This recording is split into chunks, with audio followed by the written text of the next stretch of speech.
Hemos venido viendo los siguientes temas en los capítulos anteriores. Número 1, ¿en qué consiste el poder del Evangelio? Número 2, cómo el hombre escogió separarse de Dios, pero Dios escogió salvar al hombre porque nos ama. Número 3, el hombre eligió un camino destructivo, de impiedad e injusticia. Identificamos cómo nuestra manera de vivir en realidad está gobernada por ese camino que el hombre escogió de impiedad y de injusticia. Número 4, vimos en qué consiste el juicio de Dios y cómo enfrentar el juicio de Dios, porque en realidad por eso hay una barrera que sentimos que nos separa de Dios, porque sentimos en nuestra conciencia que no somos perfectos, que hemos fallado, que somos pecadores y estamos por tanto bajo juicio. Por eso muchas personas tienen ese miedo a Dios porque saben que van a ser juzgados en lo más profundo de su conciencia. Entonces estamos entendiendo en qué consiste el juicio de Dios y estamos viendo cómo el propósito de Dios es que nosotros aceptemos el veredicto de Dios, que es un juez y es la autoridad más alta que existe en el universo y que puede determinar acerca de nuestra condición. Quinto, vimos cómo llegamos a ser aprobados en el juicio de Dios por causa de Jesucristo. Sexto, vimos la culpabilidad del hombre, en qué consiste, y vimos cómo finalmente Dios, independiente de nuestra condición, hombres o mujeres, niños o adultos, judíos o no judíos, en nuestro caso todo hombre queda bajo un veredicto de culpabilidad. No hay ni un justo ni uno solo. Todos pecaron, todos pecaron, no hay justo ni uno solo. Así que Dios nos habla como un juez y Él también ofrece un diagnóstico objetivo, porque el juicio de Dios es imparcial, es veraz. Dios no actúa con parcialidad ni de una forma equivocada.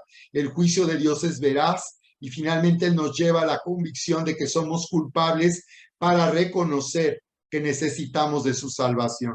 Y lo que vimos en el anterior episodio es que la justicia de Dios es por medio de la fe. Es decir, Dios nos lleva a reconocer nuestra condición, nuestra necesidad, por causa de que nos sentimos culpables. Así que si tú te sientes culpable, si tú te sientes indigno, si aún tú has buscado esconderte de Dios porque te sientes avergonzado, aún sucio por lo que tú has hecho en la vida, la gran noticia es que Dios quiere que te des cuenta de tu necesidad. Por eso Jesús venía diciendo, yo no he venido por los que están sanos, sino por los que están enfermos. Porque en el tiempo de Jesús había líderes religiosos que tenían confianza en sí mismos y pensaban que ellos estaban cumpliendo con la ley de Dios y que ellos no tenían nada que reprocharseles, se consideraban buenos al juzgar lo que otros hacían. Así que en esa forma el Señor Jesús venía mostrando nuestra verdadera condición y decía, yo no he venido por los justos, sino los pecadores, aquellos que ya se dieron cuenta que no son justos, que no hay nada que los pueda hacer estar bien con Dios, que no hay nada que puedan hacer o no hacer para ser aprobados por Dios y que reconocen que son pecadores, que no son justos, que son culpables, vienen a reconocer, como me pasó a mí, la necesidad de un Salvador que me haga justo y quien llevó por causa de mí sobre sí mismo el juicio de Dios.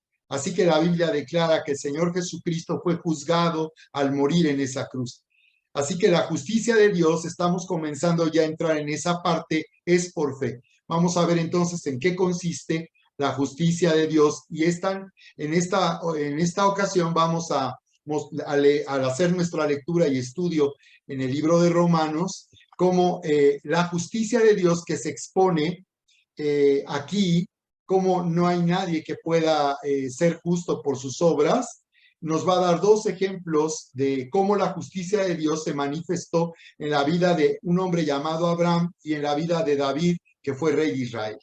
Así que vamos a compartir contigo pantalla para la lectura de nuestro estudio aquí en el libro de Romanos. Y me gustaría comenzar por el capítulo 3, donde vamos a repasar la lectura para entrar ya al capítulo 4. Y vamos a ver la parte final del capítulo 3 en esta versión del lenguaje actual, que nos deja muy claro acerca del tema, como una introducción. Dice aquí, Romanos 3:21, pero ahora, tal como se prometió tiempo atrás en los escritos de Moisés y de los profetas, Dios nos ha mostrado cómo podemos ser justos ante Él sin cumplir las exigencias de la ley. Así que aquí nos está diciendo que a lo largo de la Biblia, en el Antiguo Testamento, Dios mostró cómo podemos ser justos sin cumplir las exigencias de la ley. Y dice, Dios nos hace justos a sus ojos cuando ponemos nuestra fe en Jesucristo. Y eso es verdad para todo el que cree, sea quien fuere, sea cual, está diciendo, no importa cuán grave o qué tanto mal o daño tú no hiciste, qué tan mal tú actuaste o no tan mal lo hiciste, en cualquier caso esto es verdad para todo el que cree. Pues todos hemos pecado. Nadie puede alcanzar, dice, la meta gloriosa establecida por Dios. Nadie. Sin embargo, dice en su gracia, Dios gratuitamente nos hace justos a sus ojos. Así que cuando está diciendo gratuitamente, está diciendo que de parte nuestra es un regalo, porque de parte nuestra no hay nada que podamos hacer para ser justos. Esto tiene que ser algo que Dios hace por nosotros. Esto es algo que Dios hizo por medio de Jesucristo. De tal manera dice que al hacerlo gratuitamente, que para nosotros no representó ningún esfuerzo, sin embargo Dios lo dio todo y lo hizo todo, al hacer que su Hijo viniera al mundo a morir en esa cruz. Así que Dios gratuitamente nos hace justos a sus ojos por medio de Cristo Jesús. Si Jesús no hubiera muerto en esa cruz, Dios no podría perdonarnos. Muchas personas dicen, Dios perdona, pero lo que tenemos que considerar es que si no fuera por el sacrificio de Jesús, no podríamos ser perdonados por Dios. Así que dice, ¿quién nos liberó del castigo de nuestros pecados? Así que vendría una condenación, una sentencia para estar por toda la eternidad separados de Dios. Vendría una consecuencia por el pecado y la maldad del hombre, de la humanidad. Pues Dios ofreció a Jesús como el sacrificio por el pecado. Vean qué claro está lo que nos dice la Biblia acerca de cómo Dios resolvió este conflicto en el que el hombre escogió separarse de Dios, tomó su propio camino y por tanto ignoró a Dios, ha rechazado a Dios, no lo ha tomado en cuenta, y cómo Dios a través de Jesucristo lo hizo un sacrificio por causa del pecado. Las personas son declaradas justas a sus ojos, a los ojos de Dios, cuando creen que Jesús sacrificó su vida al derramar su sangre. Ese sacrificio muestra que Dios actuó con justicia cuando se contuvo y no castigó a los que pecaron en el pasado. Así que aquí podemos ver que Dios no ignora el pecado, la maldad del hombre, sino Él tiene que juzgarla, tiene consecuencias, y ya fue juzgada la maldad y el pecado de todo el mundo. Nuestras nuestras maldades, aún nuestras motivaciones más profundas que podemos aparentar ante los demás, pero Dios sabe exactamente lo que sentimos y estamos pensando. Todo eso ya fue juzgado y castigado de una vez y para siempre. Ya fue castigado y juzgado en la cruz, porque miraba hacia el futuro, dice, y de ese modo los incluiría en lo que llevaría a cabo en el tiempo presente. Así que este sacrificio incluyó tanto los que vivieron antes de que Jesús viniera al mundo, como los que hemos vivido después de que Jesús murió en la cruz. Este sacrificio tiene valor y poder para perdonar los pecados de todo el mundo.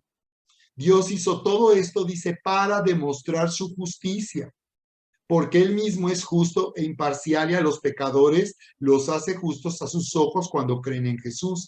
Así que Él ha demostrado su justicia, la ha demostrado, la ha puesto delante de nuestros ojos al llevar a Jesús a morir en esa cruz, para que nos demos cuenta que Dios no dejó pasar el pecado, no lo pasó por alto. Finalmente ya lo juzgó, finalmente Dios ya hizo que su ira viniera sobre la maldad.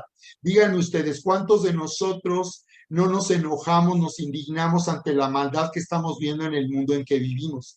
Cuando escuchamos noticias tan terribles acerca de la violencia que se vive, acerca de la maldad que se vive en este